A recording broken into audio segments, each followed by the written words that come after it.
Let's talk about some ways to have a successful campus visit. First of all, you need to check the academic calendar. Make sure you do not schedule your visit close to midterms or finals because people are going to be busy and no one's going to have time to talk to you. And everyone's going to be a little bit on edge. Maybe 3 weeks before you arrive, reach out to the student clubs that are related to your background. So, by that, let's say you're a veteran, definitely reach out to the Veterans Club. Let's say you're African American, definitely reach out to the African American Student Union. Reach out to them and connect with them because the people that share your affinity and background are going to be more likely to embrace you and be like, hey, welcome, come. We want to help you have a good visit. And then also people who share your interests. If you're a hardcore rugby player, obviously reach out to the intramural or even the official rugby team. If you are a rower, definitely reach out to the rowing team and just let them know you're coming and ask if someone can meet up with you, even just for a quick 20-minute, 30-minute coffee. You also want to reach out to the Art of Applying's client ambassadors. We have a list of awesome people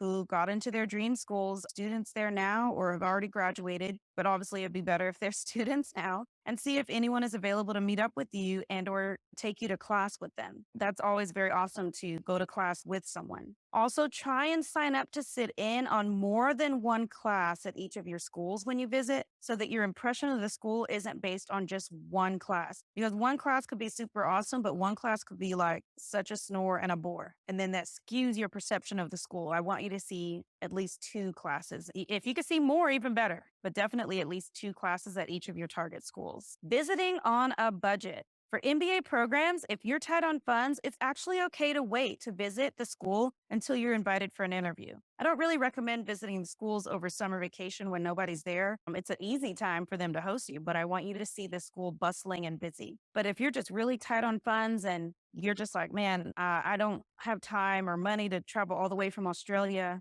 to visit a school, then it's okay to wait to visit until you're invited for an interview.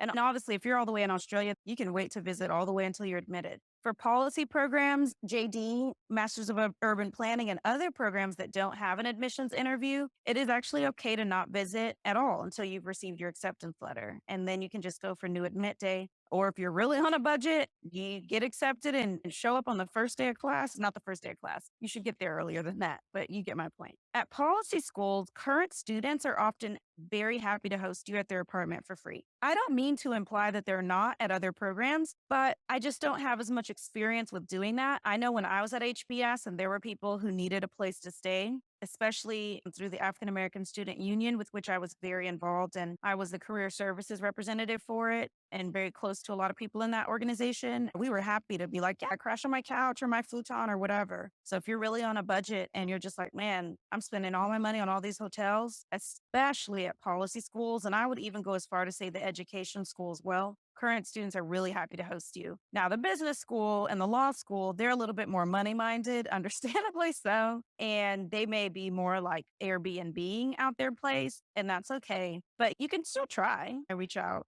to people. Also, I encourage you to book your campus visits at the same time as other clients of the Art of Applying, and then you guys can share an Airbnb. So if that's something you're interested in, you can go ahead and post in the group and see if there's other people who might want to rent a crash pad, a nice apartment that you can share with a kitchen and everything. Way better than a hotel. Also, if you are an international person or just geographically confused and you need us to help you plan your itinerary and figure out geographical considerations like, wait, how far away is Dartmouth from Harvard? And like, is Berkeley near UCLA? Then, I'm not volunteering us to be your travel concierge, but we are happy to answer questions and to help you connect all the dots. Let's say you're coming to America from the UK and you only have 3 weeks or 2 weeks and you want to visit 4 schools and you're not sure what order you should visit them in or which school you should fly to next after one school, we are happy to weigh in on that. Here's your homework. I want you to decide which schools you're going to visit in person before you apply and which schools you're going to visit after you apply. Also, for the schools you plan to visit before you submit an application, I want you to decide when you will visit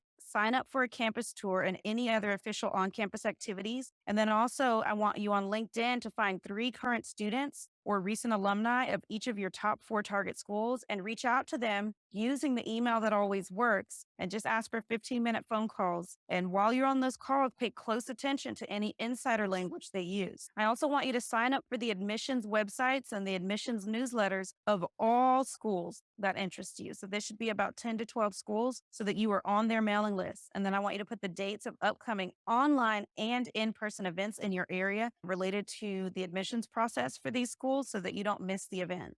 Important to show up to those events. They do track who's coming to those events. It doesn't mean you need to go to all of them, but showing up does matter. Let's recap what we learned today about school visits. When planning a campus visit, check the academic calendar to avoid peak exam times, reach out to relevant student clubs, and try to sit in on more than one class to get a balanced impression of the school. If you're on a budget, it's okay to wait until you've been invited for an interview, or you can wait all the way until you've been admitted, especially for policy programs, law, Masters of Urban Planning, and other programs that don't require an admissions interview. We also talked about saving money on visits. Look for opportunities to save money when visiting schools. Many current students, especially at what I call the do-gooder schools like policy, education, social work, they are very happy to host you for free. You could also consider coordinating visits with other applicants so that you can share the cost of accommodations. That's what I have for you today about school visits. You've got this.